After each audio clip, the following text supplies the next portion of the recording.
here we go.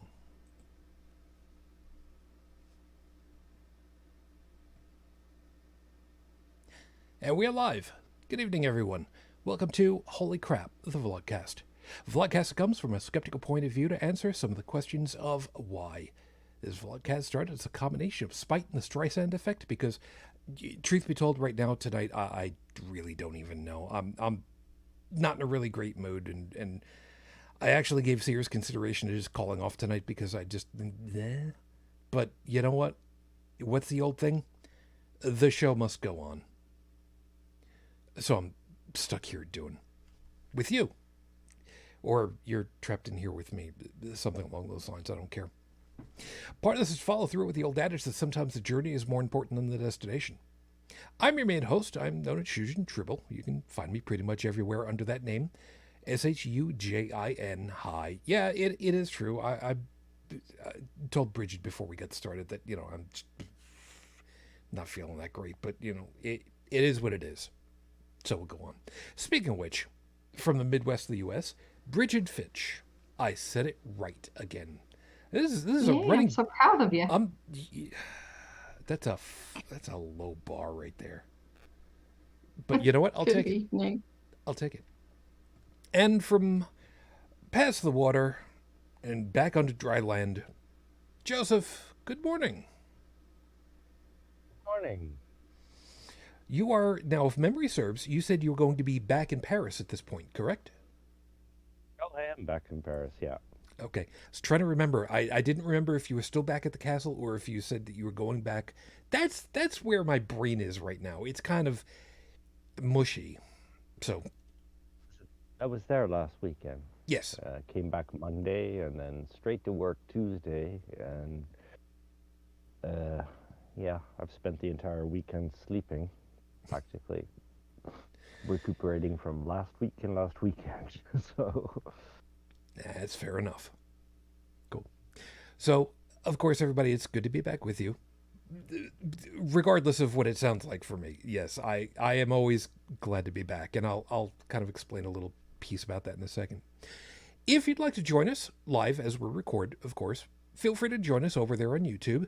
You can be part of the live chat because that's what we don't pay you for, which means Stephanie, hi, you made it. Yeah, Stephanie had been in contact with me earlier, and there was a question of whether Steph would be able to make it, so good to have you.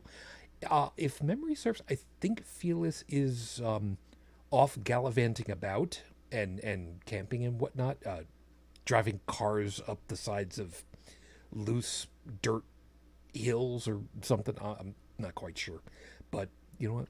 It's all good.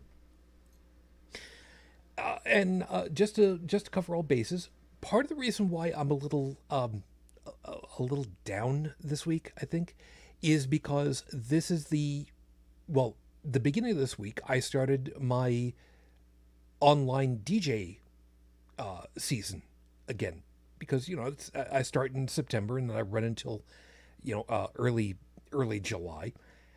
And I just came off of my summer sabbatical, so I'm back at it.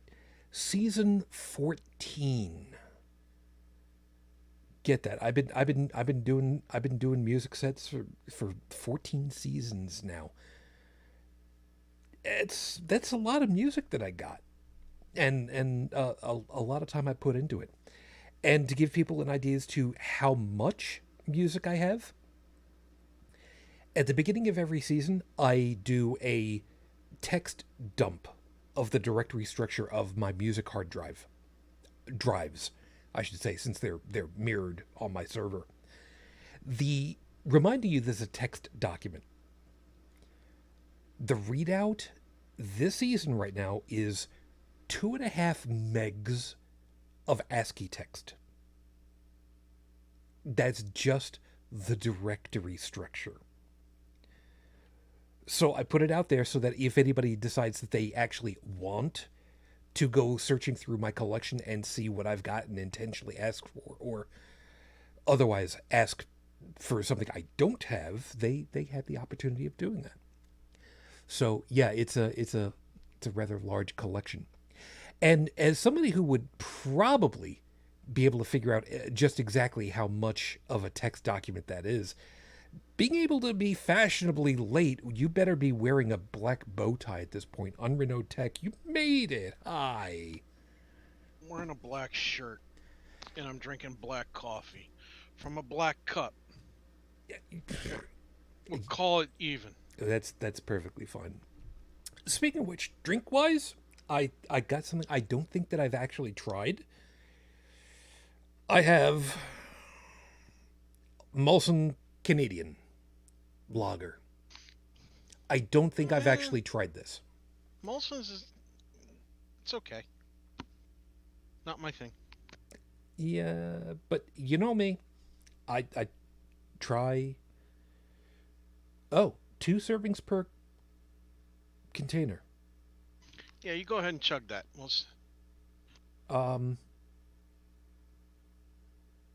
No, probably not. You know how there are typically these drink responsibly warnings on the sides of cans? I'm not gonna go looking to find out where this one was specifically made, because the warning on it says celebrate responsibly. I'm just going to go ahead and say that's probably manufactured in Canada, or at the very least printed in Canada, because I mean, come on, here in the States it would be drink responsibly, celebrate responsibly. That's much more a Canadianism, I would think. So what's it look like? Oh.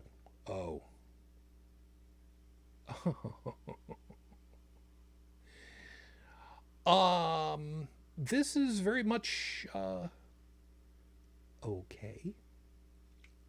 This is very, what's the word that I'm looking for? Zima-esque. Except it's yellowed. This is probably, you know what? I'm gonna say it. If you are hydrating responsibly, this is what it should look like. I'm just gonna leave it there. Yeah. Mine's a little lighter, I'm just saying, but I drink a lot of water. Yeah, well, you know what? I guess. Oh no. It smells like it's just beer. That can't be good.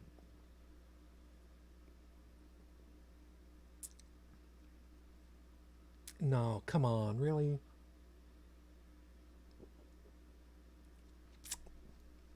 It's beer. Well, that just sucks right there. All right, you know what? Whatever. It's going to be what it's going to be. They can't all be winners, and they fortunately can't all taste like they're made out of grapefruit juice. So that's a plus. I'm going to go with that. All right, we'll see how it goes. Anywho, what are you posting over there, Tech? What is that? We were talking about taking a text dump. Uh-huh. I recognize the actor and how the hair. It's from the movie Dumb and Dumber. Okay. Never saw it, so. Anybody who's watched that movie instantly knows what scene I'm talking about at this point. I have not watched the movie. Neither have I. You know, it's probably better that way for me. We'll leave it go. How about I get things rolling, and then we'll get to the horrible scopes, because the horrible scopes are thematic, and there's a reason for it. Although I'm not going to explain it until we get there. So, you guys go ahead and get yourselves ready. I'm gonna pretend I didn't drink that, and we'll kind of work it from there. So, I'll get you started. So, 5 minutes on the clock. Your 5-minute freestyle starts now. Music. There are a lot of things that people will think of as soon as somebody uses the word. I keep wanting to invite a professional musician on the show to kind of talk with us about that specific. And I'm gonna have to really just knuckle my way down and actually ask him again. I'm specifically thinking of George Robb. It's been a long time since the last time I spoke with him. He was nice. He came on my music show, and we had a good talk. What was originally supposed to be like a 20-minute talk turned into almost an hour, because music is an art. And I know that there's some people that are straight away they're just like, well, Captain Obvious, where's your cape? Music is an art. Painting is an art. Script writing, storytelling, it's an art. Food is an art. It's something that's creative. It's something that has to be manufactured. Woodworking is an art. Leather crafting is an art. Staining either wood or leather is an art. These things are a product of their times. There are certain things that can be done in that day and age, in that time, that can't exactly be replicated either before or after. There are certain things that you know about, and there's certain things that you can't know about. For instance, we know now that there is such a thing in, well, you're going to think this is disgusting, in leatherworking as brain tanning. Used to be the way that they would do. They would actually boil the skins, the hides, with the animal's brain. I'm thinking specifically of deer, in order to get it ready for use. Music is kind of special. It's not just a creative process, but it can also be very much a reflection of what's happening in the day and time that it's made. There are certain songs that we don't even think about them until somebody points out, hey, you really need to actually pay attention to what's being said in order to figure out that party anthem was actually a critique of the excesses and the crap that was going on at the time. The "we're not gonna take it's" being used by people who don't realize the song was specifically targeting that type of people as a protest. Songs that are otherwise seemingly uplifting to groups are actually a protest of how life was. Music, songs, reflect what's happening in the time. And they have helped us societally around the globe to mature, to understand the plights of others. Maybe it takes some time. Maybe it needs to be kind of caught under the social consciousness for a little while, but eventually it does. Songs have explained to us just how horrible certain events were. There was a song in the 80s called 19. It was a protest about the Vietnam War, that the average age of the, and I'm going to use the expression, kids who died was 19. We're not going to take it being used by conservatives when the song was directly against their ideologies. The best part of it all is when the people who have made these songs come out and actually lambast these idiots and remind them, I'm half Jew, New Yorker, educated, spoke in front of the government and told them that what they wanted to do was wrong in the PMRC. I wrote the damn song. You don't have my permission to use it because I was singing against you.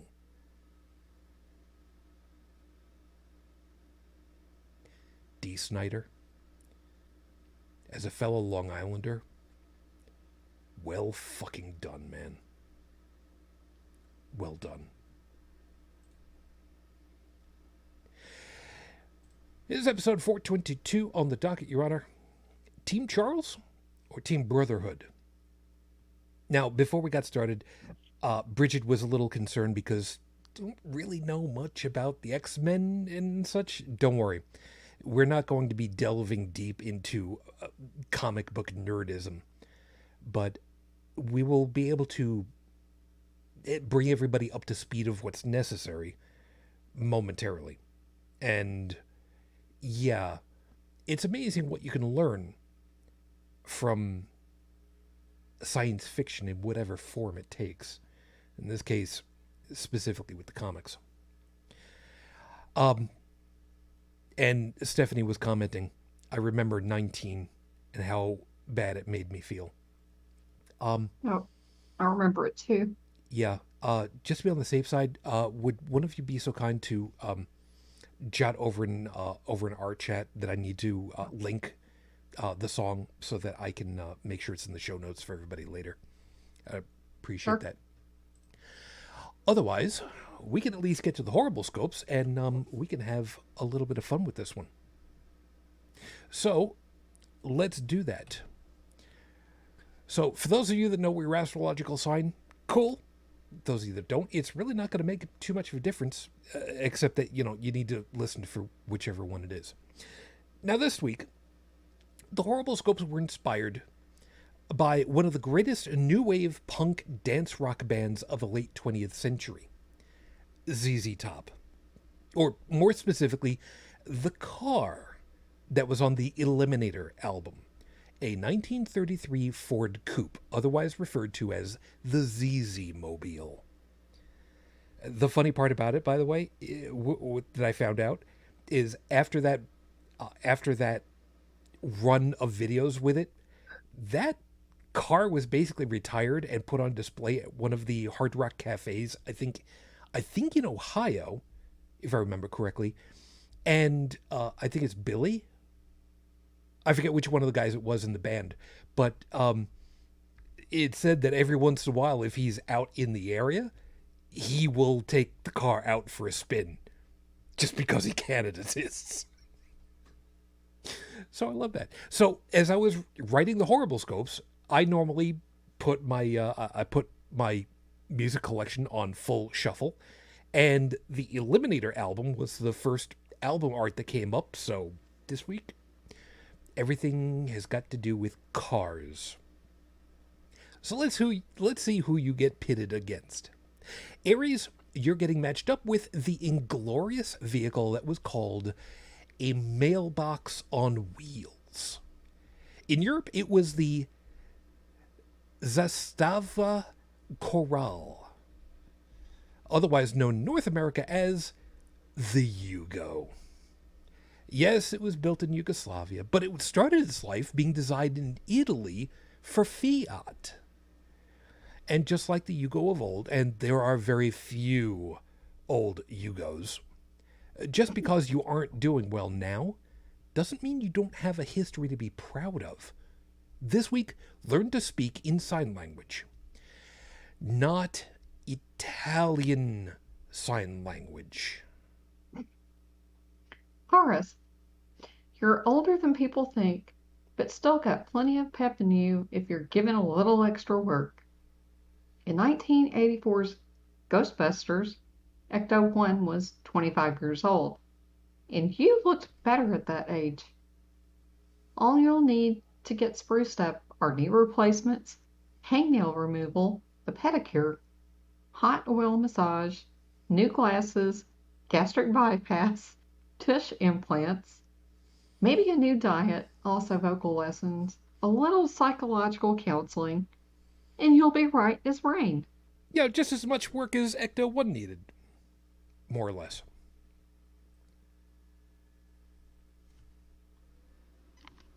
Well, I showed up late. Do you want Joe to go before me or after me? No, you go ahead. Joe and I, when we say Smokey and the Bandit, you probably think of the 1976 Pontiac Trans Am and its gold Firebird painted on the front. But you know who was more important?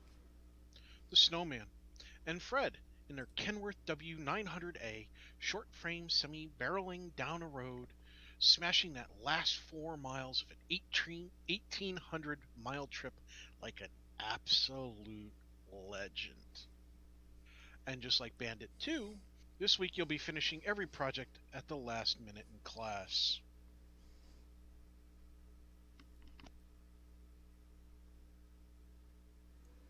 Arriva.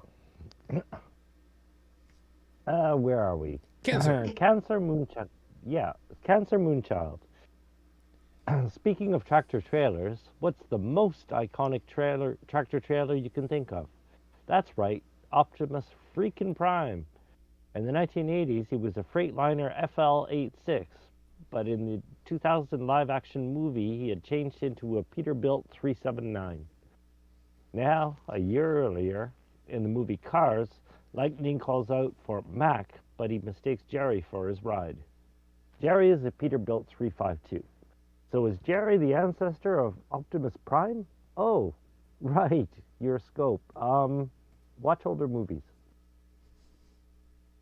Yeah, it's funny to me to think that maybe the Cars universe and the Transformers universe might have a cross.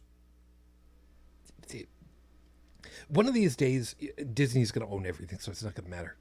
Leo, the only way the 1948 Ford Deluxe convertible from Greece could fly was either in a dream sequence or off a cliff. And considering it was refurbished by a bunch of high school gearheads in their school's automotive shop class, I think we know which one is more likely. This week, let loose all your inhibitions when you dream and fly that car into the skies. It'll be your one true escape from the rest of the crap going on around you. Yeah, we keep forgetting that Grease was set and seniors in high school. No. Still one of my favorite movies. Well, I mean, how could you go wrong with, Olivia Newton-John in spandex pants? I wasn't looking at her spandex pants. Well, Launched in 1976, the Lotus Esprit S1 wasn't much of a splash until it was driven underwater by James Bond in The Spy Who Loved Me. And just like the Esprit, you won't show off how good you are until you're shoved, unwillingly, underwater. In other words, take a shower this weekend.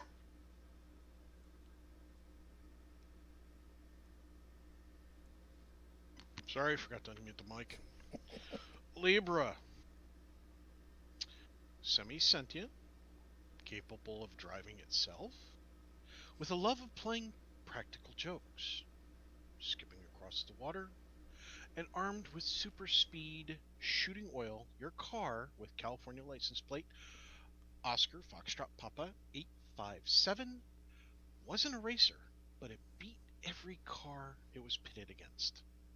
This week, check your biases, because we're referring to Herbie the Love Bug and not the Knight Industries 2000.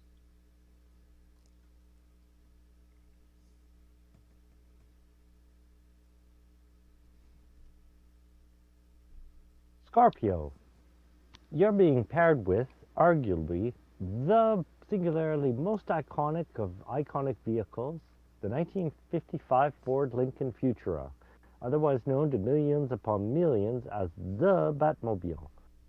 Sadly, you're not nearly as easy to remember, but let's be fair, compared to the car, who is? This week your memory is going to be sketchy, so start putting labels on anything and everything you think might be important. Things like the atomic reactor pile in the Batcave. Yeah, the Batcave had a nuclear reactor in it, meaning if the Penguin had grabbed a Geiger counter, it would have been game over. kind of like how Lex Luthor followed Superman in 1980's Superman 2. It's true. It's true. I like never remember about that, but yeah, they had a freaking nuclear reactor in 1966 underground. Sagittarius, just to piss off Scorpio, you're getting paired with the other Batmobile, the Tumbler. Just like that car, you're not as flashy or as visible or as tricked out with signage, but you are dark, got an unmistakable growl just before you pounce, and my God, you can bite through someone that's in your way. This week, embrace your moods and enjoy the nightlife on your own terms.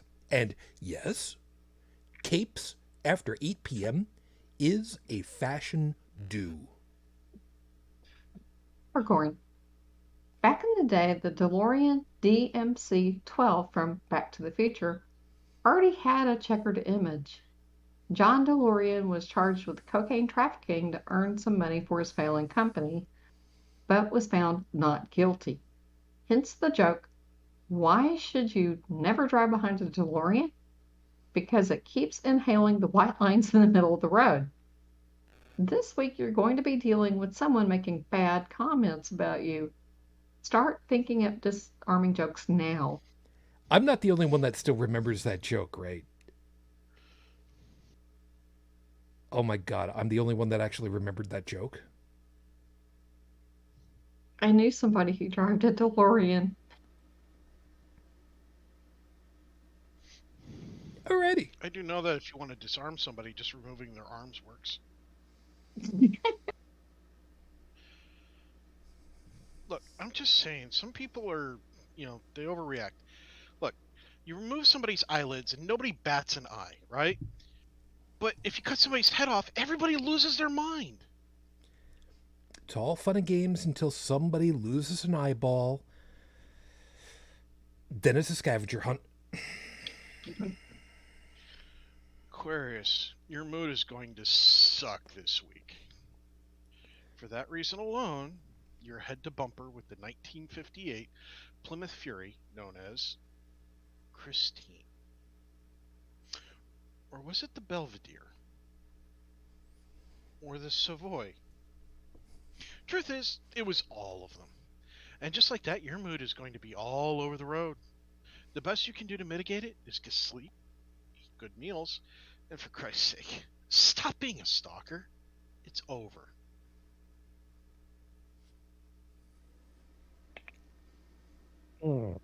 Pisces. You aren't the most famous one in the list, but you're personally memorable for those that ever interacted with you. Just like the 1966 Ford Mustang Coupe with its front and rear triangle windows, T-stick transmission shifter, and desire to just gallop on the highway, you'll have people wanting to try to keep pace with you just to watch you work. Cool people don't look back at explosions, and cooler people ignore the fans. Your disinterest will make you more attractive. And those are your horrible scopes for this week. If you like what you got, maybe you've been inhaling leaded gas too much. All those days of siphoning gas back in the day.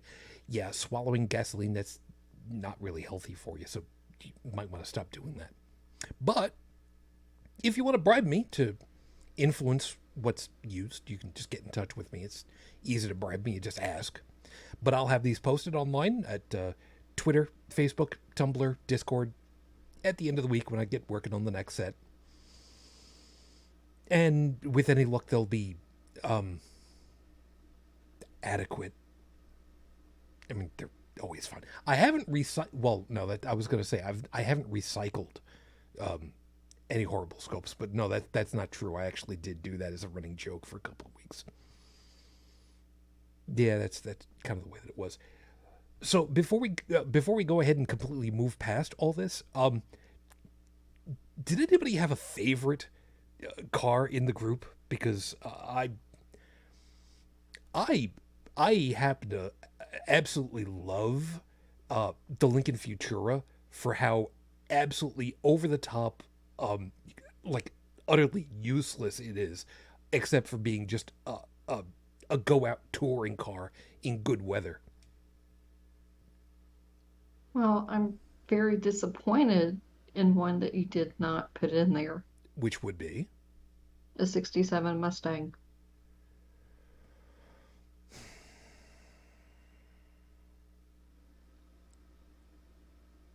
I'm trying to think of where the 67 Mustang was used.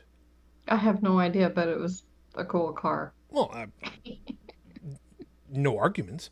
It's just a matter that I was specifically looking for stuff from lists where it was, these are the most cool, badass cars of TV and movies, and Yeah.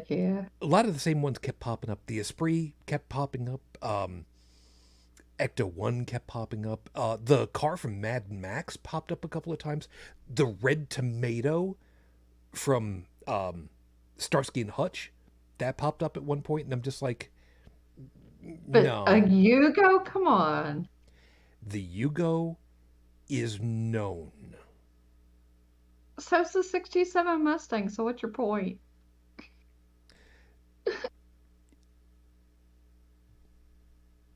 He's going to spank me after the show.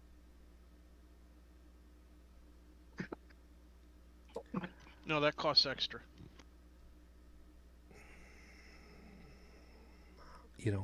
I'm gonna be smart, and I'm just gonna let that go right by me right now.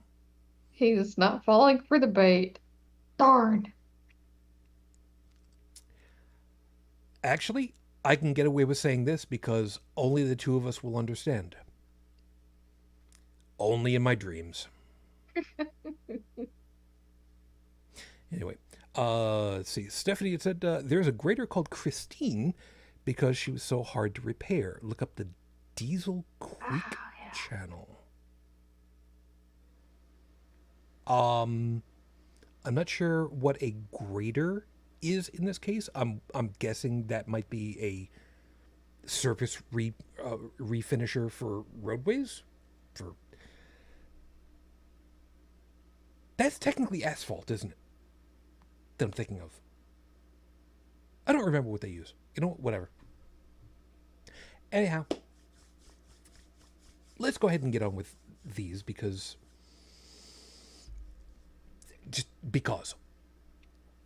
So, the X-Men. You don't necessarily need to know very much about the X-Men because here's the important part. The X-Men comics started in the 60s, early 60s, and early to mid. And with so many good science fiction stories, the social aspect of it pretty well flew under the radar for most people, and unfortunately has continued in that very same respect for a very long time. The overall for the X-Men was it was supposed to be an allegory for civil rights. It could have been for people of color. It could have been for... some people have suggested that it was more specifically for the civil rights and social acceptance for the LGBTQIA plus community. But when all is said and done, it was for the social awareness of these people are different. They specifically either look different or have different ways about them, but they are different. They are different from quote unquote standard humanity. Yeah, us versus them mentality. And the difference, kind of like the Republicans. The difference now between the two factions, the X-Men, led by Professor X, otherwise Charles Xavier. Charles was an analog for Martin Luther King Jr. The idea that I'm overstating it just a little bit, but peace, love, and understanding, we can come to a way of acceptance without needing to resort to violence and bloodshed. It's basically what it comes down to. Versus Magneto. One of his aliases over the years has been Erik Lehnsherr. And portrayed immaculately, might I add, by Ian McKellen. And he and Sir Patrick Stewart, the two of those gentlemen together are just off screen. The two of them are just a love to see them together. They absolutely adore each other. However, Magneto was the leader for the Brotherhood of Mutants, and his methodology was effectively peace through superior firepower. Peace by any means necessary. And he was effectively an analog for Malcom-X. So, the problem, as I've seen it, is that these fights started before I was born. And reminding you, I was born in 1969. These fights have been going on for easily a generation before me. And we've had the X-Men comic book set from Marvel Comics for a very long time. And, you know, it's been, 50, 60 years since that came on the scene to try to push people to better understand. So I guess the question becomes for me, how long is long enough? How long should it take for social awareness and social norms to finally change, where peace through understanding has exhausted its methodology and peace through any means necessary becomes the way that it has to be? And to put this into other perspectives, there are other ways of thinking about this, not the least of which would be the Irish Liberation Army. There had been attempts at trying to get things to be nicer through less violent means, but after a while, how did Martin put it? Violence is the voice of those that you will not listen to. I'm butchering the quote, but the sentiment is still the same. So the LGBTQ plus community, the people of color, the social outs, there's been such a change, such a difference over the decades. And in some ways it's getting better. In some ways it's still bleh. Why hasn't this been fixed? And in some cases, regression. And I really, really just don't like that. So that's what came to my mind for this week, trying to think of what to talk about. And is there going to be a religious aspect to all this? I believe the expression from the 60s was, "You're gonna bet your bippy." That expression probably predates the 60s, but, whatever. I know it. Well, we know it, but when the hell was the last time we heard it other than on Laugh-In reruns? My parents used to say it. Well, your parents were older than us, so, there you go. Well, yeah, that would have to be. It's true. So let's start off with the easy way.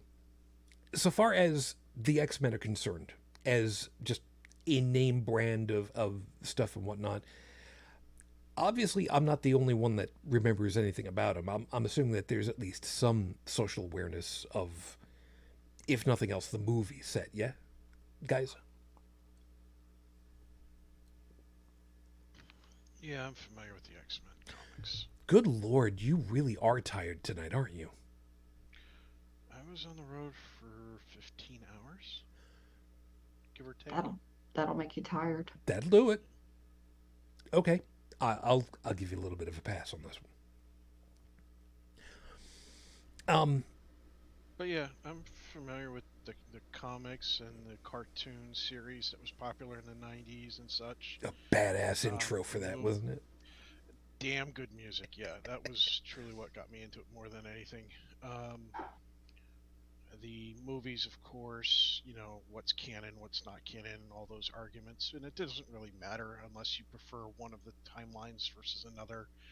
I mean, there are people who look at House of X, Power of X stuff, that's some of the later stuff, and go, oh, no, that doesn't, blah, blah, blah, blah. It's like, dude, it's not, don't forget, Marvel had different Earths. There were thousands and thousands of Earths in the various Marvel multiverse. Mm-hmm. Until everything collapsed. So, as long as it's pre-collapse, anything was possible. You had a Professor X who ended up dying, and Magneto led the mutants, and they followed him willingly, Cyclops included. Yep, he took over in Charles' place. I remember that part. Yeah, I remember people like jeering at. There was a whole comic book event for that at a mall that I was. I remember going to the mall, at a mall that I was at for the new comics, and people were booing the guy dressed up as Cyclops, and I was actually like, I don't know, Cyclops actually being uninhibited with that laser blast and actually like taking out some evil assholes? Yeah, let's do it. I mean, let's be real here. There's a reason why I like the Powerpuff Girls. The bad guys could give up. They still kick the crap out of them. I love Powerpuff Girls. Never seen it. I haven't watched any of the new stuff. I'm talking about the old original Powerpuff Girls. They were cute. They were ha ha ha.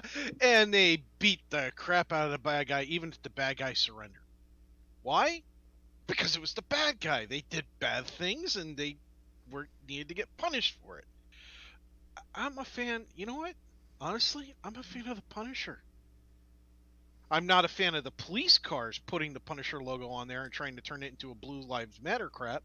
I'm sorry, but liking a vigilante and then working for law enforcement and trying to say, hey, law enforcement's like this vigilante. It's like, no. You're screwing up that message right there. And more importantly, they don't understand what the Punisher was doing. If they can do that. Yeah. So, and it's actually DC Comics, not Marvel. So, anyway, the point is still there. The point is that I'm not pro Magneto, anti Professor X, or vice versa. I'm pro the two of them working jointly together. And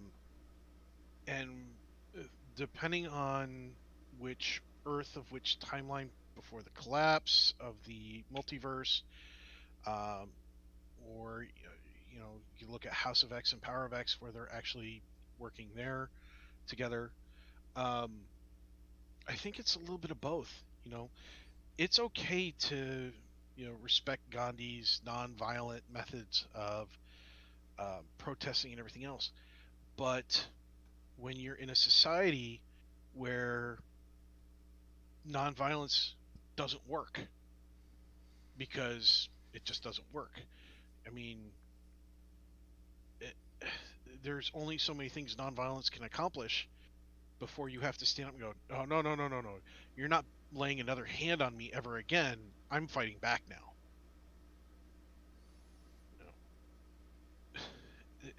It has to be taken into account. There's got to be context. It doesn't apply for every single situation. There's no one cure-all for these problems. And the reason for that is because humanity is inherently violent. We live on a violent planet. There's so many things on this planet that are actively trying to kill us that we, who are part of first world nations, tend to forget about. You know, I have people I work with who are like, oh, they found polio in the wastewater of New York. Oh, thought that thing was dead. It's like, dude, that's not the message you should be getting across right now. The message you should be getting is like, oh crap, it's back. Yeah. Yeah. You know, and that's the message you should be taking from that notice. Not, oh, you know, they found it. No, it's like, no. Do not take polio nonchalantly. yeah, or Not unless you want to wind up, or a family member or a friend wind up in an iron lung. or monkeypox or any of the other things that are floating around right now. I'm not going to go too far into it. And for I'll those tell of you that between monkeypox and polio scares the fuck out of me. Yeah. Monkeypox, that's a painful thing to live with. Yeah. If it doesn't kill you. Yeah, monkeypox, bubonic plague is relatively simple to get rid of when it pops up, but yeah, that's fair. Yeah, And- it's persistent, but we And got an attack vector. yeah, and what I was going to say was, and the idea that we live on a violent planet overall, yeah, you only need to go to Sydney to find out about that. Yeah, but that's the thing, you know. The violence of the planet has driven the evolution of every species, whether it's an insect, an animal, a reptile, you know, human, mammals, whatever. It doesn't matter. Anything that's alive on this planet's been has adapted to some level of violence. We live on a very violent planet. We take away our technology, we take away our science and our medicine and everything else, we're going to see Mother Nature wreak revenge on the masses. Hell, take away the science of growing crops. You know, take away hydroponics, take away mass food creation. Just that alone would watch our population on our planet as a whole go boop, down the toilet. Yeah, that'd definitely be a problem. Yeah. So when it comes to dealing with people who are racist bastards or segregationists, white supremacist, neo-Nazi little bastards and all that other shit, or the religious right that goes, well, you know, if you're not thinking my way, you need to go, and we don't care if that means we have to string you up and hang you up by a tree while we wear white sheets over our head, or cut your head off in the sand dunes or whatever. You know, until we get over this bullshit and start taking care of each other, it doesn't matter if you're for Malcolm or Martin Luther King Jr. You need to be for both, as the situation requires. Which hurts. At least that's my view on it, you know? Like the whole mentality of the where you had all these politicians and school officials and everybody else going, oh no, we don't want trans kids in the bathrooms that they identify in because they're going to rape our whatever. It was like, well, first off, you're thinking of, you know, priests and rabbis and shit, but you know, let's not go there. Congress critters. Yeah, exactly. So what did the kids do? They made buttons that said, I'll go with you, right? They wore paper clips, you know, identifying that you're safe with me, I will go with you, you're okay, you know. I'm here to help you, protect you from the people who hate you because you're different. The kids did that because they recognize, you know, they recognize that this is unacceptable. Yeah, you know what? Hold on a second. I'm sorry, Joseph, go ahead. Yeah, there's a solution to that problem. Unisex bathrooms or omnisex bathrooms or whatever you want to call it. Yeah, try selling that to a bunch of old white guys who are scared to talk about, you know, wait a to second. their own kids, the birds and the bees. No. Let alone a bathroom where anybody could go in. No, it's very simple. You just have a single occupancy restroom, just like you have in your house. You know? Yeah, but the schools aren't set up for that. They're set up for multi-stalled bathrooms. No, I know. And with concert venues and stadiums. Yeah. I know. I know it's not a perfect solution by any stretch of the imagination, but it's well, the perfect solution is actually coffee, but that's neither here nor there for the moment. What I was going to say was that I'm gonna kind of latch on to part of what Tech was talking about a moment there.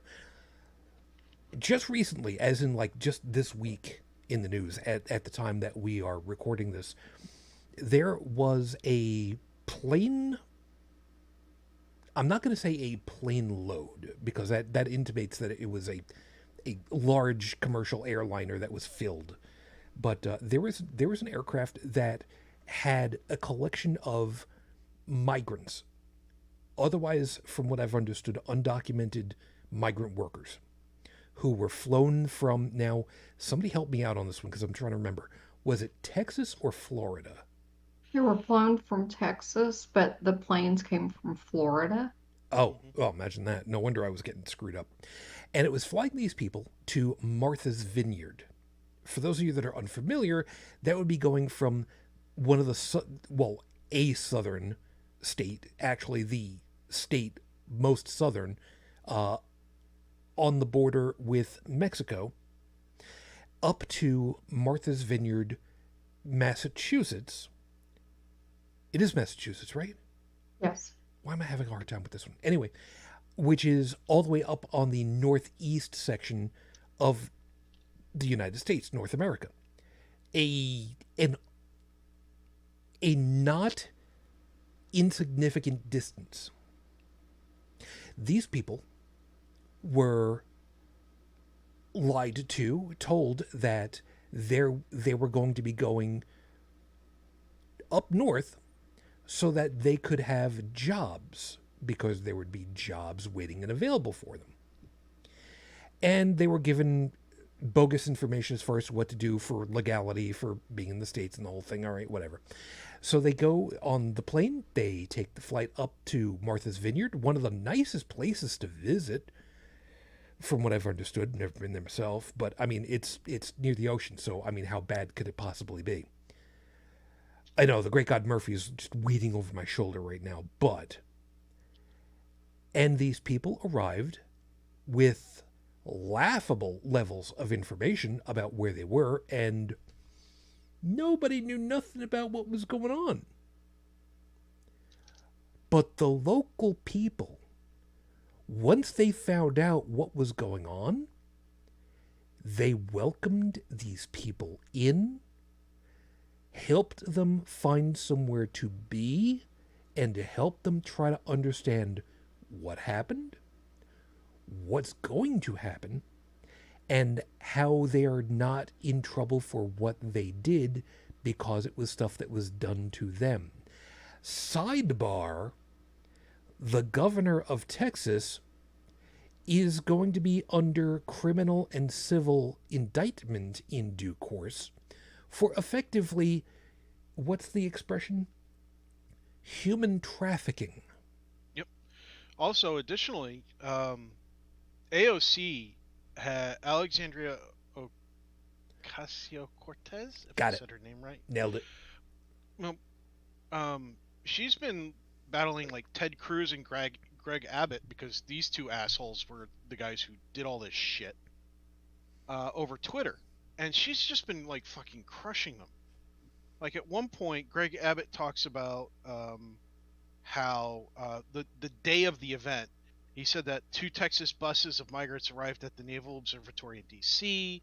Vice President Harris claims our border is secure and denies the crisis, so we're sending the migrants to her backyard to call on the Biden administration to do its job and secure the border. AOC responded with, and this is a hell of a burn. I remember how folks stepped up to help Texans when you left them cold and hungry during the freeze. We will welcome these families too. They have so much to offer. You do seem to be struggling at your job, though. Maybe you should consider if this is the right work for you. Glenn Kirshner says that they are technically guilty of kidnapping through embayment. Yep. Mm-hmm. And then Ted Cruz on the 16th was saying he was spending false news. He was saying that the rich, liberal people of Martha's Vineyard deported the illegal aliens within 24 hours. It's like, no, they didn't. AOC was like, they were not deported. They were brought to shelter within the U.S. with no help from you. Why lie to and traffic Venezuelan refugees for votes?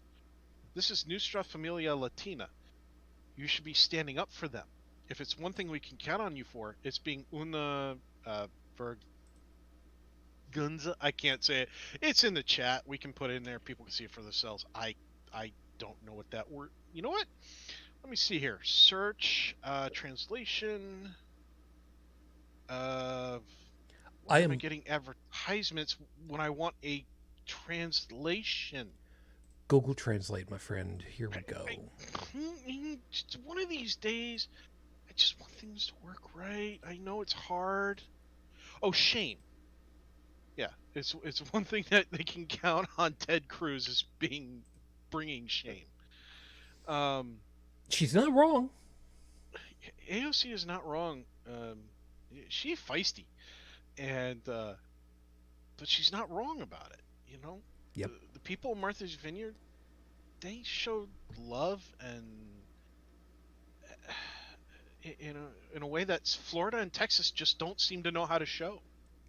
At least the rich people in charge of the money in Florida and Texas don't know how to show. Yep. Let's be truthful here. There are plenty of people in Texas and Florida that do know how to show love and compassion and everything else. They're just overshadowed by the loud, angry, white old people. Well, to add insult to injury on this, some of these people were trying to seek asylum, and so they've got them set up to go to court for hearings in states that are very far away from Massachusetts, where they can't possibly get there for their court dates Monday. Yeah, as an example, one of the notices that I remember hearing about was that folks Martha Vineyard were supposed to have court dates from, reminding you, on the upper right-hand corner of the North American continent. Don't worry about where exactly. In Washington State, which is literally draw a line from the right side coast to the left side coast. That's where they were.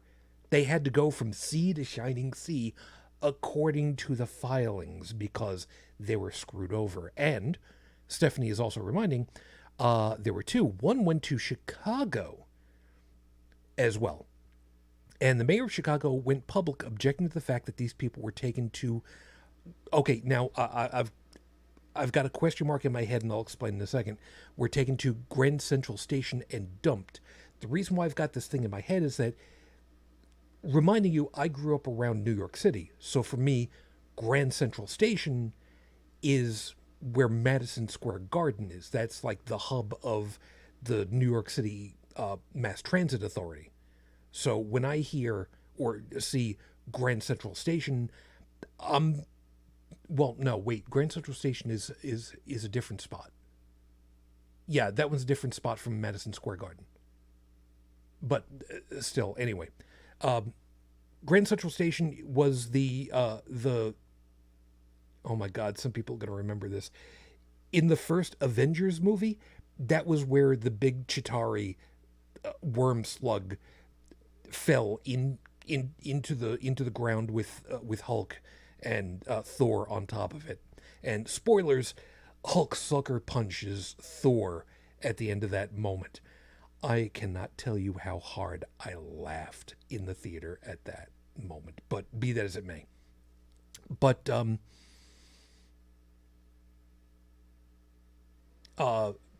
Stephanie's also saying, you know, it could have been a different name. It was whatever the name of the one was over there in Chicago. So you know what, they were dumped in Chicago.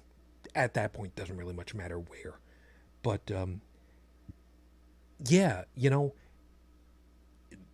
the thing that kills me is that it may not be a perfect system, but people who come to the United States seeking asylum, doesn't matter how they get to the border. If they come to the border and they say, I am here because I am seeking asylum, there is a process in place that brings the people in and gets them processed. There's none of this dicking around with shoving people around just because. And some of these asylum seekers were part of these migrant worker groups too. So, you know,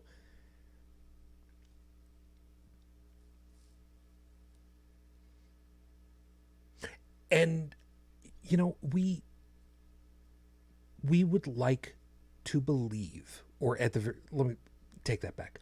I would like to believe that there are far and away more people who would like to follow along the Charles Xavier's example of working together, finding common ground, peacefully finding a way for coexistence to happen properly, than have to go to the mat every goddamn time and start fighting everybody tooth and nail for just the simple matter of let me exist, god damn it.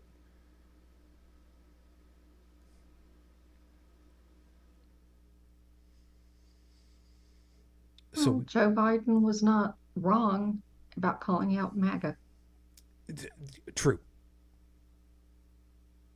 Yeah, you know what? Again, that was another one that was in the news. This was the last week, 10 days, maybe tops. Go ahead and explain how that played out. Well, he gave a speech, and it wasn't, a policy speech per se. And he was, speaking in Philadelphia, which is the site of, where the Constitution was drawn up, and called out, the MAGA people and said that he could not work with them, that he could work with GOP people across the aisle, but not MAGA, because that's a whole different breed. And they were offended at being called out. Wait. The same people who said "fuck your feelings" were offended. Yeah. Oh. Because he called them semi-fascists. It's still my beating heart. Yeah, and the person who coined the term and actually created the term Godwin's Law said that he was offended that they were called semi because they're full-on fascists. Thank you, Professor Godwin. Yeah, when the guy who coined the term Godwin's Law says that you're the bad guy, it's a pretty foregone conclusion. You're the bad guy. Yeah, he had said that the law was null and void during the Trump administration because, they're full-on fascists. Yeah. And see, that's the thing. For the longest time, a lot of this stuff, it was quiet. It was behind closed doors. It was kind of, hey, look, you don't really talk like that out in public. You save that for behind closed doors, family, friends, kind of stuff. You don't go out and do it. And then all this shit hit the fan, and suddenly everybody's like, I can flounce around town and call black people the N-word, and I can call Latinos the S-word, and I can do this and that and the other thing because they're not white Americans. And my president says it's okay because he does it. So I'm going to go around and find a woman and grab her by the pussy.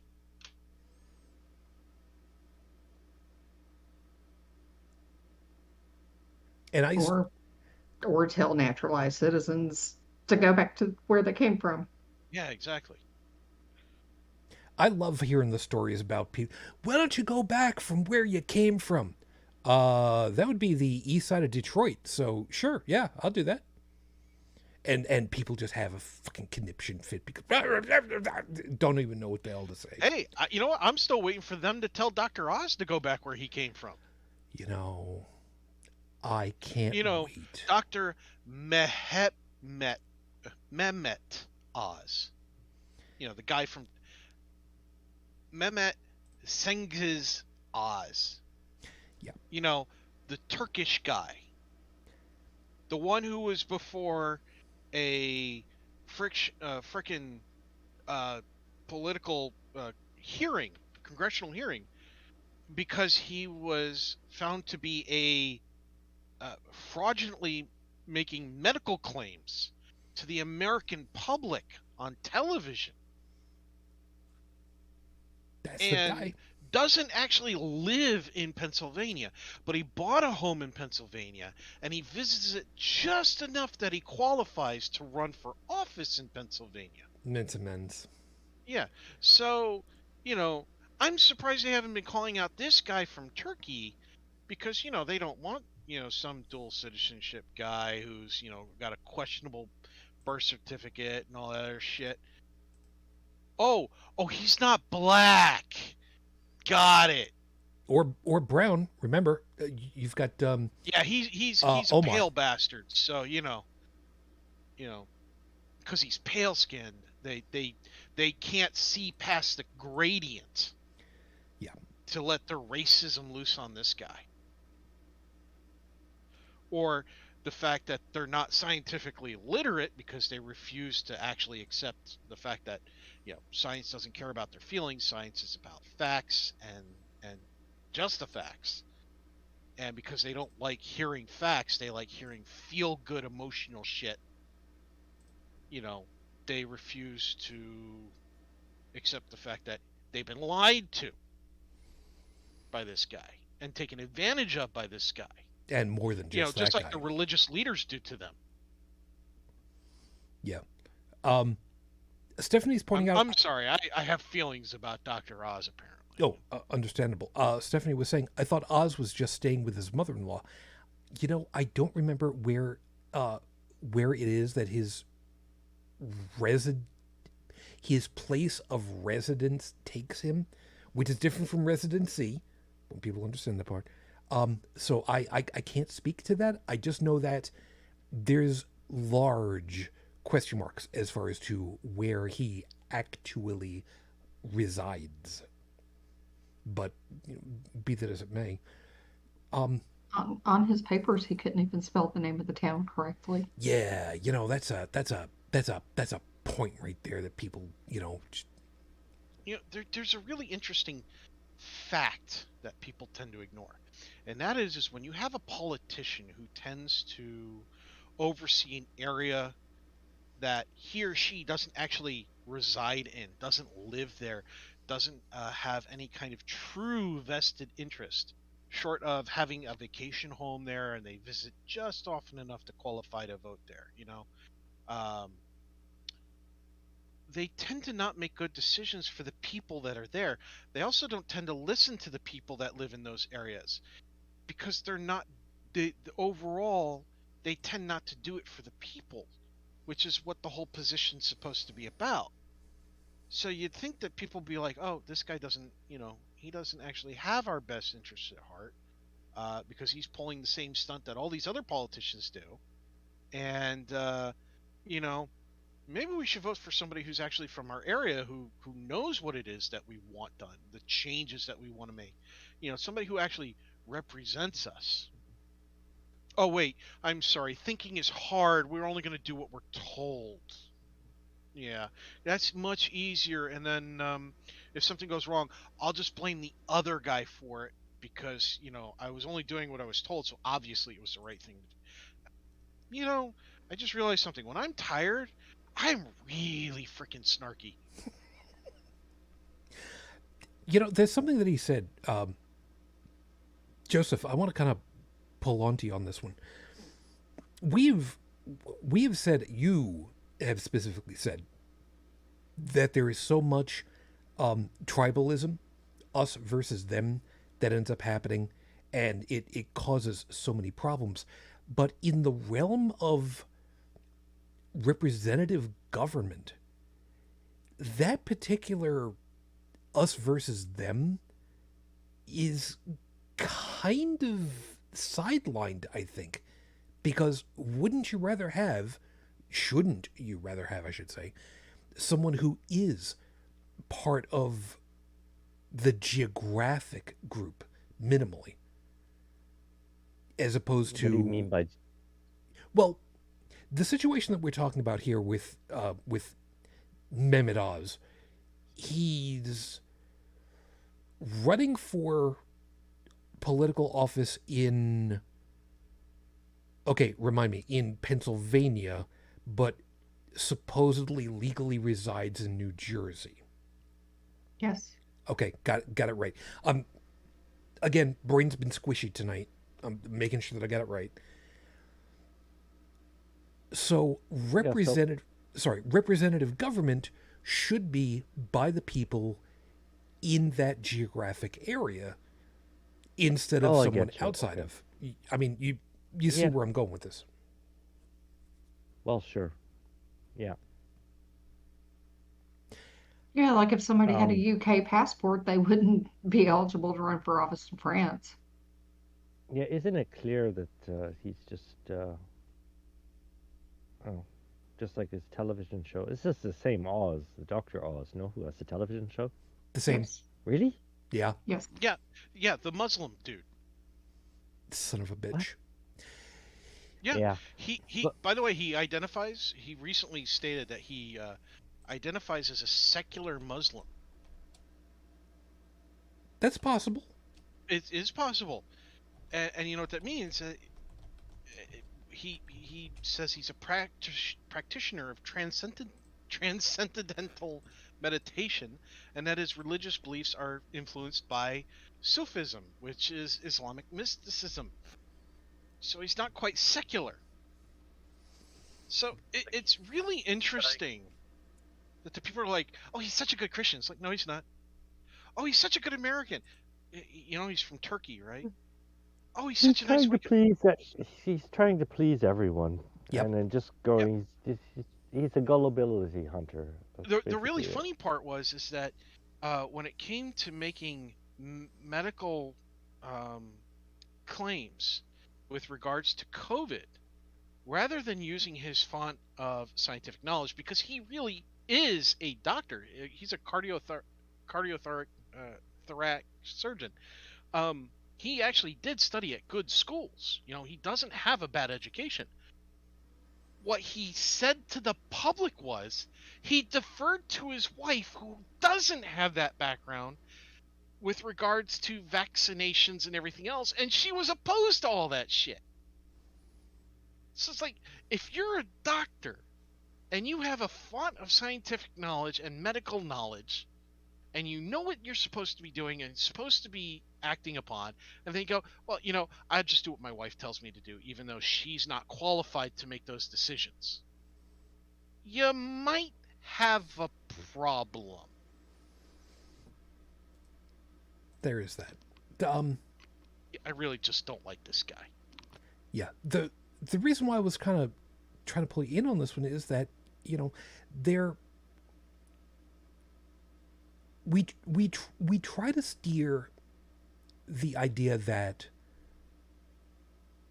the tribalism problem is a long-term bad societally because it causes more problems than it solves. I'm probably slightly overstating it just a little bit, but you know what? Just humor an old man for a minute here. But for representative government, one would hope that people in a geographic area, if they reside in that area, they would then have a vested interest, and they should be the people to be part of that representative sample. I mean, that all sounds like it makes perfect sense so far, right? Yeah. Well, I'm just going to repeat myself that it's, you know, before the tribalism starts, tribalism is a symptom. I no argument. The reason why I wanted to kind of hook onto that is that we have seen both in real life and in again, bringing it back to the overall topic with, you know, the fictitious world of the X-Men comic books. Trust me, this all comes together. When there is legislation to be made, there are certain factions that will tend to vote emotionally first. But that changes once the focus of that legislation gets closer to their own home. Give you an example of what I'm talking about. In the X-Men franchise, legislation for mutant internment, for lack of a better way, was something that was very much hotly contested and was being voted on until one legislator suddenly found out that their kid was a mutant, and suddenly, that they start to change their tune as to how they want to go ahead and approach it now. Here in the real world, anti-LGBTQ legislations were on the table up until one specific legislator found out that his granddaughter was part of that group. And suddenly the tables change. I'm thinking of John McCain. It's amazing how quickly things change for stem cell research being opposed on religious grounds because it's fetal organ tissue that's being kept alive by whatever, until Alzheimer's research could be benefited by stem cell research, and then suddenly they completely shift and they're completely behind it. Nancy Reagan. So, when these people get when the focus of the stuff gets closer and closer and closer in, it's amazing how much these opinions start to shift. You know what I mean?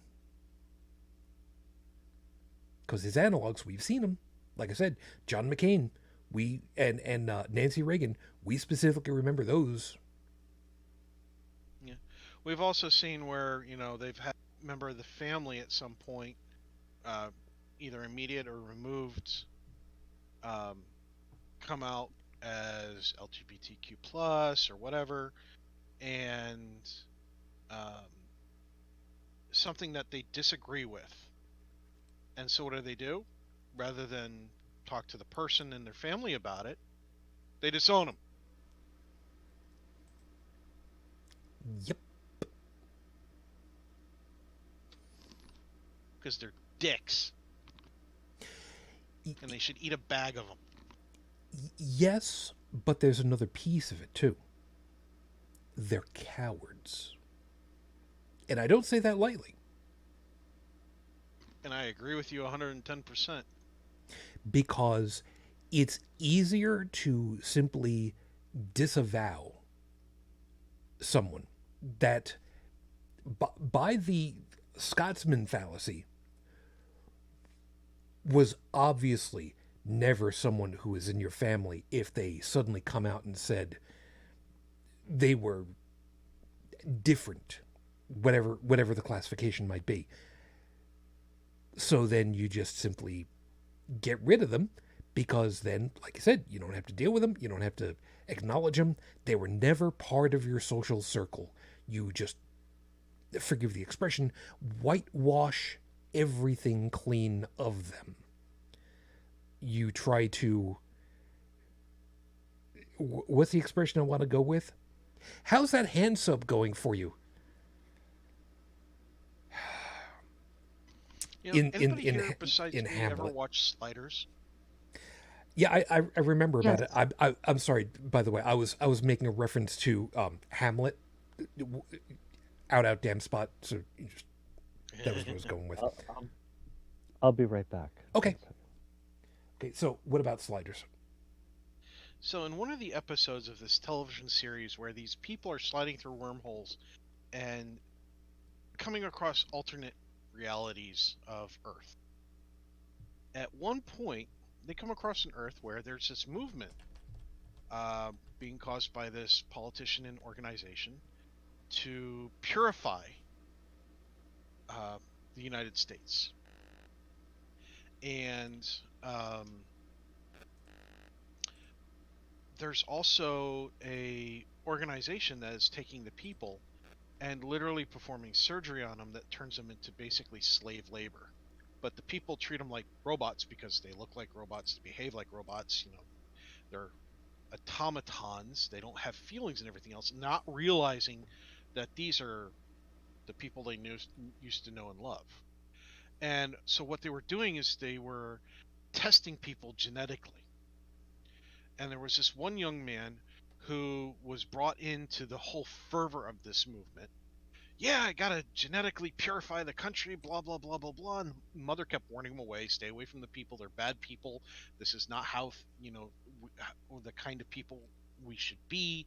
This is not something to aspire to, whatever. The kid didn't listen. He bought into the rhetoric, hook, line, and sinker. So what happened when they genetically tested him? They found out that he didn't have a pure gene sequence. He had some foreign blood in him. Came from his mother's side. So they took his mother away and they started the process on her ass. Well, on her face, actually. Oh, yeah. And suddenly he was confused. What's going on here? This can't be true. There's got to be a mistake. Yeah, it's always a mistake when it happens to you. This shit, like I said,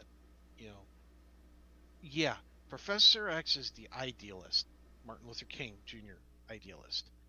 Malcom-X, Magneto, that was the realist response to the violent aggression when being peaceful didn't work anymore. Yeah. There's a middle ground between the two of them. And that's where I'm at. I have friends who are people of color, LGBTQ+, the whole 9 yards. They know that if it comes down to it, I'm on their side. I will raise arms in defense of them. And if that means that the Brotherhood of neo-Nazis with SS lightning bolts on their neck and everything else think I'm a traitor to the race and cause, hey guys, let me tell you about my genetic background. Then you won't think so just because my skin is white.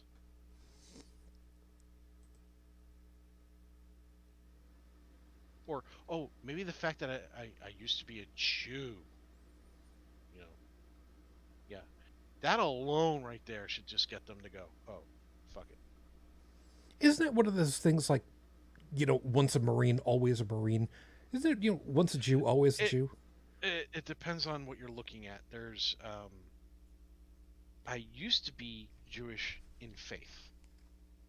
And then I was a born-again Christian. And then I woke up. Now, culturally speaking, the Jewish lineage falls on the mother's side of the family. And since my mother is a Jew, that makes me part, culturally speaking, of the Jewish community. I don't have to accept Judaism in my life. I don't have to believe in Judaism. So it depends on whether or not you get come across a very strict adherent, a fascist group, a white fascist group, or whether you have one of the more quote unquote, open ones. It's like, oh, you don't believe in that stuff anymore? Oh, okay, yeah, we'll accept you then. I'm just gonna go ahead and I'm gonna say this, just because of the funny factor. Although there is another one that I will talk with you off the air about afterwards. You would numb the hell out of an entire pallet of bacon with me if we ever got the opportunity, right? Yeah, so would bacon. So would a lot of Reformed would eat it too. I know a Muslim who would too. But don't ask the Orthodox. Oh, hell no. You will be asked to take a seat, and then you will be engaged in a very long, one-sided conversation, whether you like it or not. Most likely by a guy with curly hair wearing a yarmulke, and That old timer mentality. It's not you don't want to be on the receiving end. Unless they talked like Henny Youngman, in which case I would adore listening to that. I miss Henny, but that's me. I was working on the Jewish Sabbath, and I came across one an old timer who was on his way to temple, and boy did I get a lecture on that.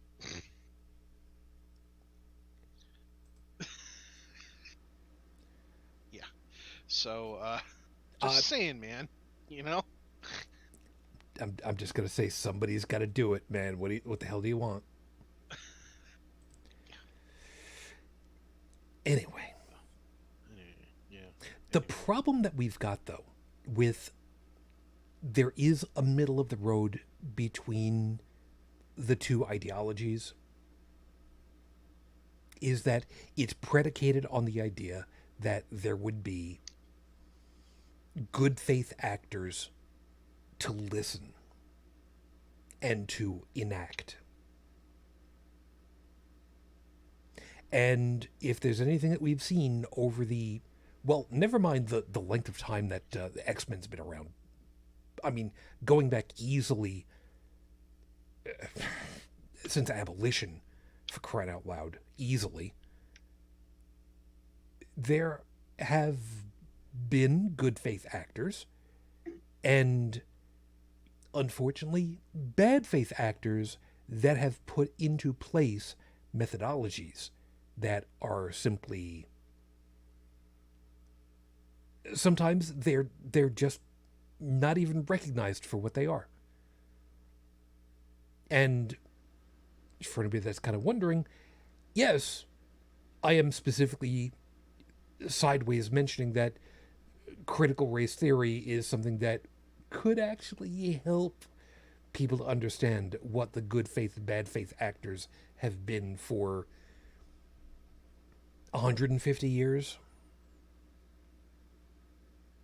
And it's still going on till this day. Yep. Yeah, I love when people say, "Oh, critical race theory is going to be the death of the American culture," blah blah blah blah blah. And then I ask them, "Okay, well, in your own words, what is critical race theory?" And they can't answer it. Well, it's bad. And it's like, so what you're saying is you don't understand. You just heard about it, and you're just going to repeat that other people think it's bad, but you're not going to dive into it to form your own opinion. Because you refuse to think for yourself like the fucking idiot you are. That's not the only one where it's happened. Bridget, you know about this one. People going into the school board meetings, we want to have this book banned from the school library. And what does the board say? Burn it. And what do the smart school boards say? What is wrong with this book? And more appropriately, have you actually read that book? Read the book? And what part of it do you object to? Oh, I've never read it. Yep. There are words, actually, you're just so scared of words. You're afraid Yes. that they're going to contaminate Yes, they are you scared and of words. stick in your head. Yep. Yeah. Exactly Well, right. like, that describes the mindset. Yeah, exactly right. Somebody pointed out, if you can't point out what the problem is with the book, your problem isn't with the book, it's with kids learning stuff that you don't know stuff about. Which sounds to me like, you need to get educated on stuff. Oh, or, no, that's about the only way to fix this.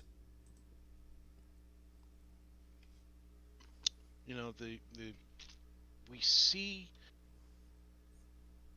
a pattern in the United States of America's education system. If you have a child and you've traveled to different states and been in different school systems. And so one of the things is if you take your child and you have them get educated in a school system in one of the northern states, New York, Pennsylvania, Maine, those kinds of places, right? Okay. And then you take them, after a couple years there, down to say all the way down to Florida, Texas, you'll find that there's a great gap there. And the gap can be as wide as something like, no exaggeration, 8th grade math in New York, Pennsylvania, those areas where they have additional testing that has to be required at the end of the year in high school for passing. So you actually have to not only memorize material but learn to apply it. The regular classes up north are AP classes down south.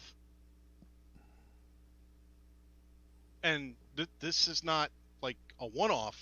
This is actually common that they're that far behind. And you go, oh, well, because they're hotter, locations, so they have to take more. No. Actually, that's false. That's right there. That's fake news. No, they're actually behind. They also don't have that kind of testing. It's just memorize some numbers, put it on a piece of paper, and you're done. So you don't actually have to learn to apply yourself. In some courses you do, but there's quite a lot of this mentality of, regurgitate and you're done. It's scary for somebody like me who values an intelligent person over a dumb person in this country. Do dumb people have abilities? Do they are they able to be productive citizens of society? Sure, but they're less likely to be than a smart person is. They're also less likely to make informed decisions, not only for their own life, but for the people surrounding them. And they're given the opportunity to make decisions for people surrounding them. Joseph, go ahead. Yeah, it's not, dumb and smart. For me, it's more a question of the ability to think autonomously. Because, there's dumb and smart in the autonomous camp and the survive by imitation camp. So it's just basically if you're what you call an informed decision, is your decision informed by your own means, or is it just simply the pale imitation of somebody else's opinion? And that's part of the reason. For me, that makes all the difference. Yeah, what I was going to say is that's what makes it really difficult for me. Here in the United States, for those of you that aren't really that familiar with it, here in the United States, and we've talked about this before, there is no national standards for education, primary and secondary educations. So up until roughly 18 years of age, which is when public education currently ends free, before anyone goes to college or universities, there's no standardized system. It's left up to not just the individual 50 states and additional territories. It's not just each individual county of each of the 50 states plus extended territories. It's left up to the individual geographic areas that each school district services. And that's usually down to the town level or the hamlet level, as the case may be. Give you an example for what I'm talking about in this case as to how weird this can get. I'm going to go ahead and give you information that, I've kind of talked about before, but, some people might worry about it. I'm not worried about it. Where I grew up on Long Island, which is the part of New York State that extends out from New York City. Geographically, that would contain Brooklyn, Queens, Nassau County, and where I lived, Suffolk County, which is the easternmost section. It's the part of New York that looks like it's a fish. Literally, you look at it, it looks like it's a fish. where I grew up was still considered part of the suburbs of New York City. And considering, rightly so. I grew up in what was called the Township of Babylon. And that comprised several different hamlets. Not towns, but hamlets. Although there was also the town of Babylon, the section where I grew up, which was West Babylon, which was rather suburby. North Babylon, let's see how well I remember. Lindenhurst, Copeg, Wyandanch, and I'm trying to remember if Deer Park was part of that also. But those were considered hamlets. Now, when most people think of the term hamlet, it's usually a much more rural area. It's out in the boonies. You know, it's the outskirts of a village. Technically, it kind of qualified the same way. But I went to school in the West Babylon school district. But then there was also the North Babylon school district that had the North Babylon, Deer Park kind of area. The town of Babylon had its own school district. And reminding you that a lot of people, you know, if you go by what people generally think of as Long Island, which is Nassau and Suffolk, if I remember right, something on the order of, I believe it's 5 million? Somewhere between 3 and 5 million people, if I remember right, in those two counties. And the school districts are just dotted wherever. And they get their information from the state capital as far as to what the standards are supposed to be, but how you get there is pretty well up to each of the individual school districts. So there's no uniformity of any kind. Trying to figure out, who should learn at what grade level do you learn algebra? At what age do you start memorizing pi to 7 digits? Which I did in high school because it's what I did in high school. And then there are other countries where there is a nationalized education system. Japan specifically comes to mind for me. Actually, come to think of it, I think I asked you before. To the best of your knowledge, Joe, do you remember off the top of your head if it's a nationalized education in France? I don't recall one way or the other.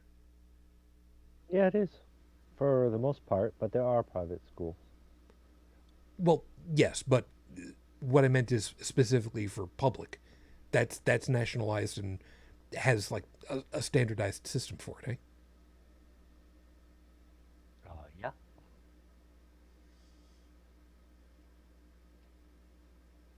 That's something that pisses me off and has pissed me off for a very, very, very long time. It is so hodgepodge here. You want central, a consistent education across the board, but the politicians know if they do that, then they can't use as many tricks to screw over the American public and retain their power. More importantly, it's never going to happen because they're not willing to have, health care, for crying out loud. Which we could. You start giving them, a consistent education, and suddenly they're going to want health care too. And, you can't have that. And to be able to see through the bullshit. Exactly. Divide and conquer. Yeah. And the sad part of it is, there are so many people who would think that, oh, God damn it, I'm trying to keep these ideas together, but like I said, brain is squishy tonight. There is a concept. I forget exactly what it's called, but there is a concept that you should teach up. I'm probably not saying it the right way, but the idea is don't teach at the level that the kids are at, because that promotes stagnation. Teach just a little bit above. Keep them being interested. Keep them being just ready to grab that last rung. And yes, some people can make the argument of, well, you're just you're just baiting and switching the finish line. Kinda, yeah, but it's kind of a necessary evil. You have to keep reaching further. You need to push forward. Where education is concerned, you need to be able to adjust and learn and adapt and apply. And I really wonder, because I have no data on this one, but I really wonder if that is simply just not done in so many of these, and I'm going to say it, Bible Belt areas. Because the stereotype is the Bible Belt areas are the ones where, generally speaking, lackadaisical education is the norm instead of the exception.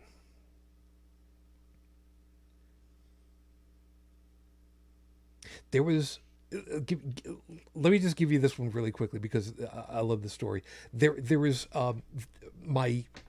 in college, my music conducting teacher, who, believe it or not, there is a lot to learn about how to use a baton and how to hold your hand.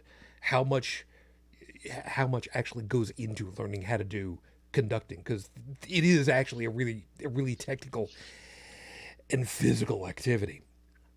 But he visited one of his old students who is now at a middle school, I think, and he went to see the performance for the class. And I don't remember what the piece of music was, but he's watching his student from the back, because conductor's facing the orchestra, and his hands are very in close. His arms are very in close to his body. And you don't see the usual, free-flowing arms and whatnot. And it's a really complicated piece of music that these kids are playing. That's like, how the hell do you get these kids to play a piece like this? That's great. And he went and he actually asked him that afterwards. And he's just like, you didn't see what I'm doing as I'm conducting this piece. I always told these kids it was a piece that they could do. I encouraged them. I never ever said it was above their place. And instead of conducting as normal, I was just keeping my hands in close.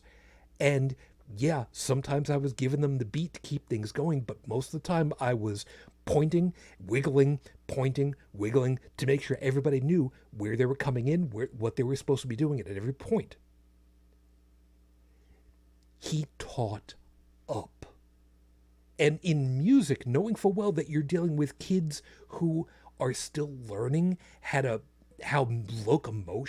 fine locomotion works for their extremities and their phalanges. Yeah, I'm going to use that word again.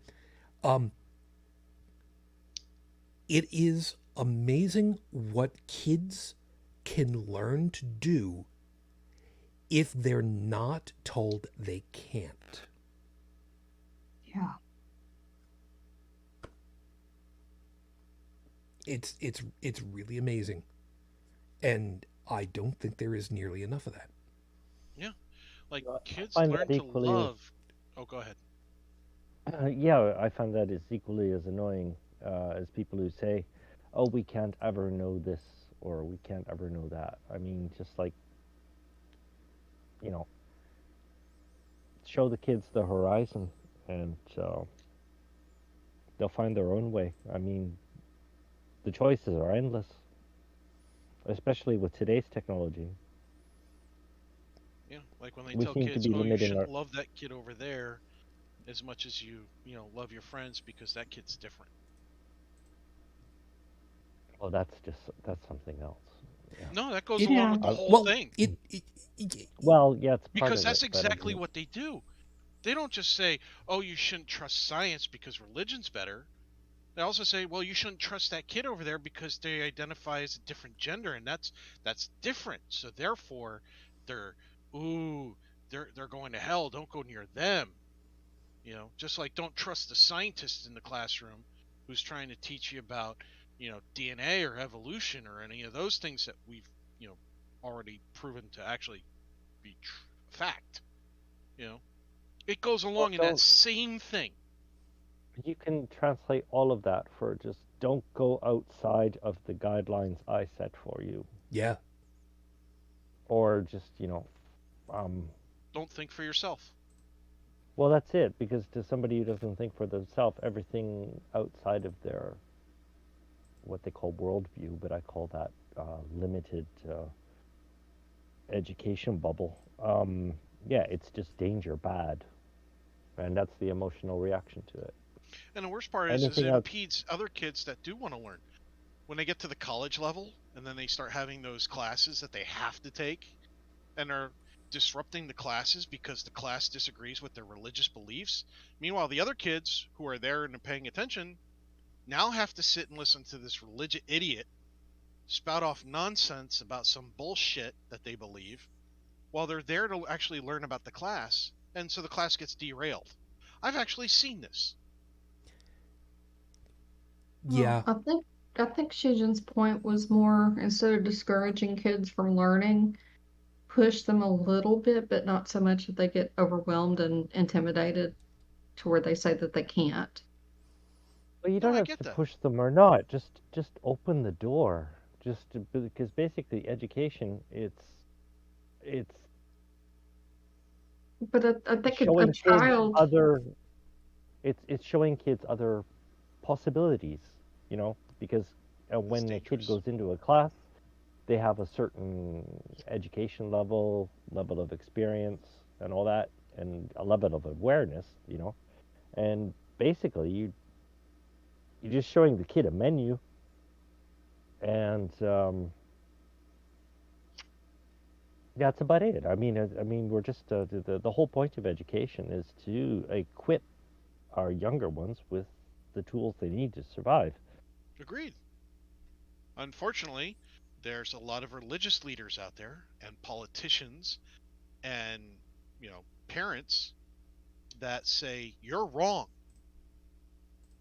And sadly, they're in positions of authority and power, and they're so We're, disruptive, we can't get shit done in this we're country. quite aware of this, but Yeah, we're the laughing stock right now.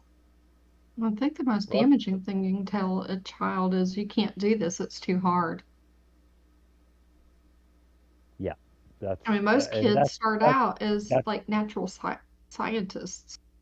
There's also you can't do this because you'll go to hell and you'll be tormented for all eternity and tortured and burned and punished in pain. Because Hold let's that. forget, what. Oh, Tech, there is a reason why we started this program too. hold on. Joseph, go ahead. Yeah, well, when I was told you can't, when I was a kid, that was challenge. Like, it's like challenge accepted. I mean, but that's Yeah, the I whole get it. thing. There's a. It's funny how different the world looks to somebody who thinks for themselves and somebody who doesn't. Because I mean, somebody who thinks for themselves, um, once they're able to evaluate their environment and adapt their brain functions to it, they're going to be quite aware of what tools are available to them, you know, and what tools they need in order to do a certain task. I mean, there's a whole procedure there. Like it's like making a plan of attack before trying something new. But to somebody who depends on others to tell them how to live and all that, and what's safe and what's not. Yeah, the world's a different place. It must be a place full of fear. It's a virus. Religion is a cult and a virus. Yeah, Creates and non-thinkers. It destroys societies. well, yeah, yeah, yeah, an open door to fascism. Hmm. I mean, as long as everything's going fine and everybody's fed and everything, and you know, the working masses aren't too exploited, and they're able to have a they feel rewarded by their home and their family and all that. Everything's fine. But in times like today, where um, the the leading classes have exploited technology to increase their profit margins, well, people, yeah, we're in hard times. Um, Most people have difficulty having a roof over their heads and feeding their families and all that. But the irony is that thanks to our technology, we should be working less. It should be less difficult. I mean, there's no justification for housing prices and medical Greed, prices and all that. Yeah, greed, well, that it's that. greed. It all comes down to that. Yeah, Yeah. it is. So And I question mean, authority. I mean, we yeah, need that now.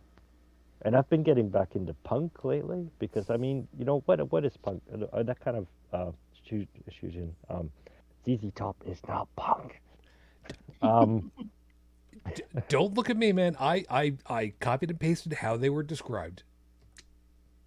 yeah, that's the first thing I take off when I the genre. Anyways, but I mean, punk is basically um, it's both a fuck you, but most importantly is it's a I don't need you. That's the most important part of punk. Is this what I'm doing? Yeah, I'll give a fuck what you think. You know, take it or leave it. I don't need you. And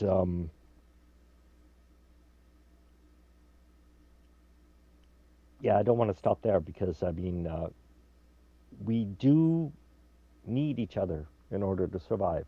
I mean, you know, living together.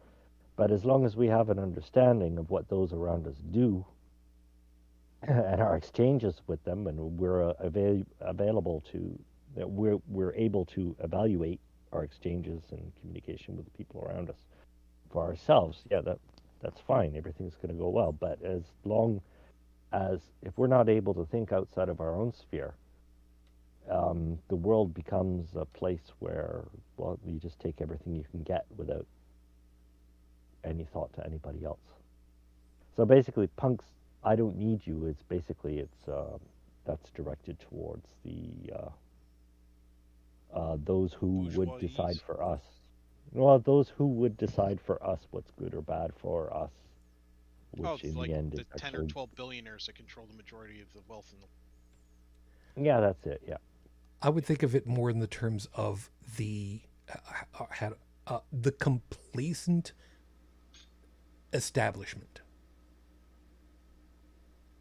But complacent. No, we're the complacent ones. no. That punk is actively making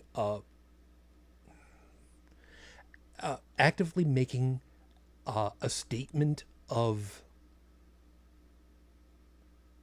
non-acceptance to the complacent establishment. See, complacent establishment. Yeah, the ones who are Complacent. just the, the Complacent. the ones who have been in positions of authority, and at that point, it's just, I got mine. We're good here, right here. Nothing else to be done. Versus everybody Well, else that's just like, guys, shit to be done yet. well, complacency is basically letting laissez-faire. Yeah, But I would say that today's authority and leading corporate leaders and all that, they depend on our complacency. It's funny because with the punk movement, um, like in the 1990s, I was hanging out with people, you know, who lived in squats.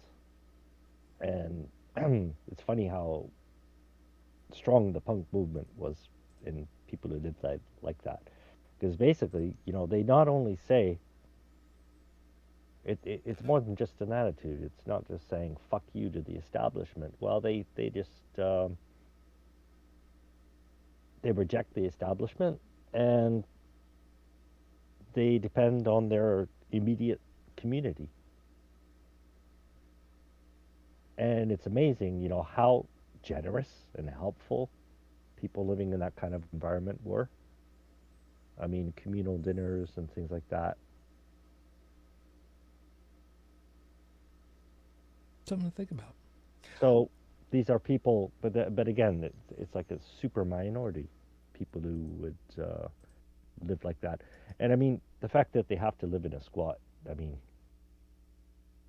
in normal circumstances, that wouldn't be the case. Because, once you reject authority, your boss that's going to make like 20% profit off of all the work you do and all that, you there's no other choice, really. You either go into business for yourself, which wasn't really possible in the 1990s. Now it is, but there was just no other choice. So the fact that they're living in a squat,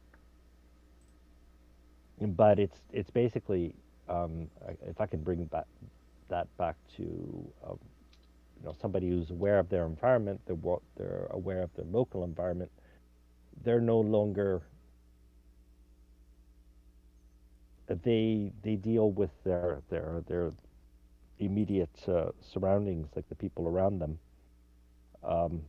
for for survival. And I mean, that's how it should be for everyone. Instead of people more aware of their environment, instead of just blindly looking to the top of the stack to look for orders and guidance. I'm sorry if that wasn't clear. No, it's okay. And If I had a choice, like people like us, and like in this show and many other podcasts, if we could all get together and kind of in an Ayn Randian way make our own country, where people discuss among themselves things before making decisions, like a true democratic society. Because with all the sectarianism and all the clan-mindedness and all that, we're not living in a democracy. We're living in winner takes all, really, society. I get you. We are, for the most part, I just realized we're pretty well out of time. Anybody have anything left to for the table before I go ahead and just close out for us? Well, I was just going to make a point that this is not original to me. It came from Neil deGrasse Tyson, that most kids are natural born scientists. I mean, the first thing that you do when you're a baby is stick things in your mouth to find out about them. But somewhere along the way, that is, beaten out of kids, or, they're browbeat not to do it anymore. And so it kills off the love of science. Yeah, I was thinking about that quote too. I remember having seen him say that one on air. I some talk show or other, but man, yeah, yeah. Tech, anything that you've got left over at this point?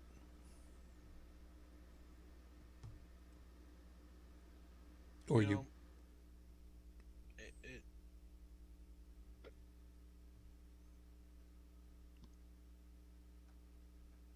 Hmm? I'm just really bugged by the fact that so much is being done to create all this FUD, this fear, uncertainty, and doubt.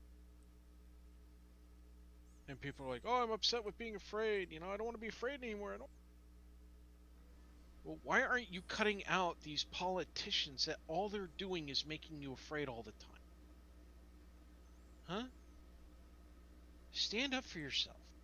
You know, these priests, these rabbis, these imams, these Republicans, these Democrats, these independents, whoever it is that's creating all this fear and all this uncertainty and all this doubt in your life, cut them out, vote them out.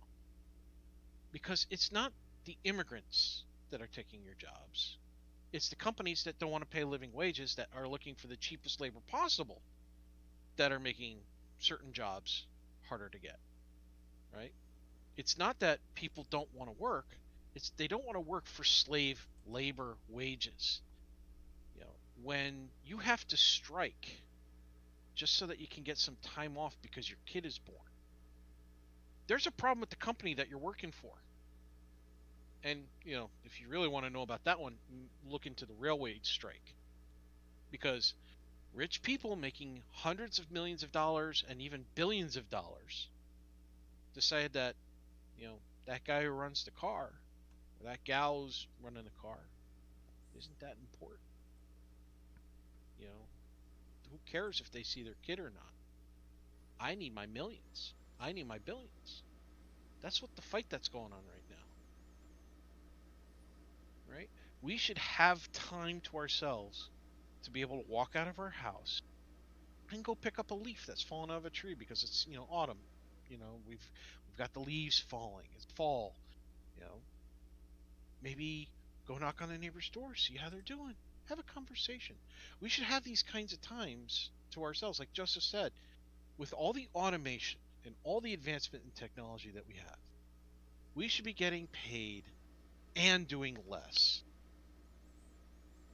and reaping as a whole, not one person, not 1%, but 100% of us should all be reaping the benefits of that.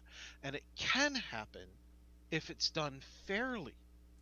Oh, but fair is socialism, and we don't want socialism. No, you misunderstand. Okay? When you ask those people at the railway, or the teachers or the nurses who are on strike, they don't want to quit their jobs. They just want what they've worked for. And for a good 60 years, it's been quietly and slowly been taken away from them and the rest. And now they're pissed off and they've had enough. Because united we bargain, and divided we beg. If you remember nothing else, remember that phrase. It's just, what's so difficult to understand? I've said this before, I know, but what's so difficult to understand that profit is taking more than what you put in. And I mean, yeah, okay, maybe 10% is permissible. But, you know, when you depend on a largely unemployed and underpaid populace to fulfill your, like, 300% profit margin, how is that going to work? And for how long? Yeah, and we're starting to see that really coming to roost now. I'm going to close off with this.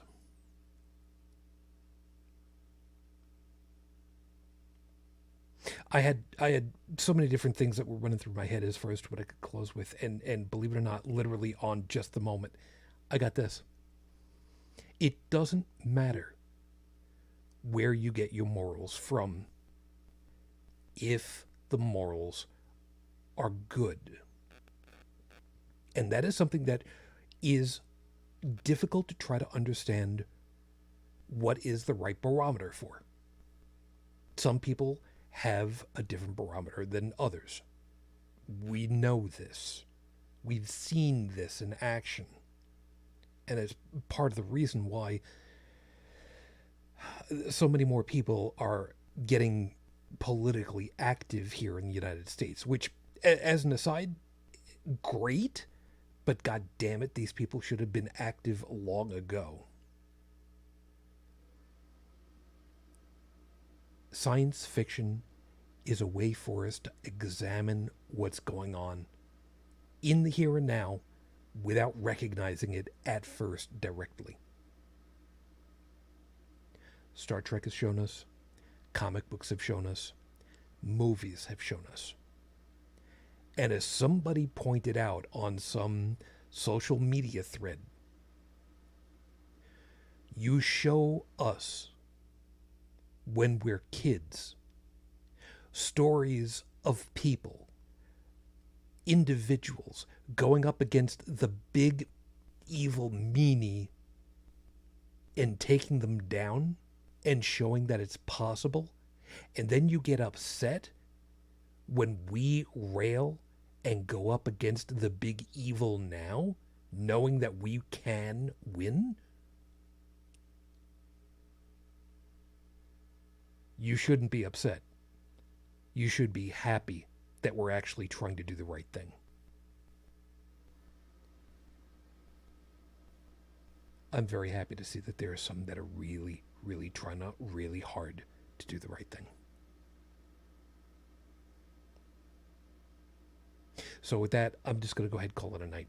Thanks, everybody. Appreciate you being with us. We hope that you found something worthwhile in all of our perspectives. You got something to think about for the week ahead. As usual, Stephanie, thank you. Glad you were able to make it. I'm glad that you're feeling better too. So you take care of yourself. Be looking forward to seeing you next week. And we know full well that the funeral is going to be happening this week, Monday, if I remember correctly, and we will kind of keep an ear to what's going on out there. I'm not expecting anything bad to be happening, but at the same time, when big events happen, there's always the possibility of somebody deciding that they're going to co-opt it for their fringe ideals and try to make a spectacle for themselves. So be that as it may. Joseph, glad you're able to make it. Welcome home, and you take care of yourself this week, eh? You too, sir. And Tech, kind of the same way, man. Glad you're able to make it. You made it to the end of the show. Holy shit. Good job on you, man. Yeah. So, by the way, the best Pokemon is the Bulbasaur. I have... That's my tired brain hard at work, by the way. That's perfectly fine. I've never been one for Pokemon, so it's okay. But congratulations. You'll be able to get out of here shortly after I tell you what I didn't tell you earlier, and you can get yourself some sleep. But you have a good week, eh? Yeah, you guys too. Bridget, wow. Ever since we started giving you the opportunity of effing somebody off, wow. Just, there is never a lack of targets. Just, wow. I'm going to take one off the table for you and just say, Matt Gaetz, fuck you. You go ahead and you ask for, through whatever channel, you ask for a political, you ask for an executive pardon for whatever, which would Child be trafficking. Yeah, that's a tacit admission of guilt. And that's not just me saying that. That's the Supreme Court. So why is he still sitting on the investigative committee? Is that not a conflict of interest? just very much so. So I'm taking that guy off of the table for you. So you're going to have to pick somebody else. I'm going to go with the governors of Florida and Texas. Ooh, a two for a 7-10 split right there. For what you did to those people. And they are people. They're not aliens. They're people. Fuck you. I think that's a fair one. So, everybody, have yourselves a good week, and we'll be back to talk with you again next week. If you'd like to be in touch with us, all contact information is over at holycrapthevlogcast.com, as well as the link for downloading the audio version of the podcast. And if you'd like to leave a voicemail message, we do still have a phone number, which is still free at this point. Thank you, Mommy Daddy Google. 859-HCTV-554, 859-4288-554. I think what I'm going to do is, in order to keep the account active, I'm going to start using it to leave voicemail messages to, some of these guys that we follow on YouTube for updates on news and whatnot, because they keep saying, hey, call me, leave me a voicemail message. I should probably do that sometimes. Just keep things working. But otherwise, please be safe. Please stay healthy. And for those of you that have not yet contracted the virus, congratulations, you're becoming more and more the minority. And that includes my son and myself. Me too. Please stay safe. So we will see you next week. So until that time, of course, as always, I wish you all the peace I no longer have. I wish you the strength that I've learned. I wish you well, my lady, too damn many years on. And I am still in love. Matane Fujin. I love you. I miss you. Dream of me. And until the next time we get together, everyone, as always, good night.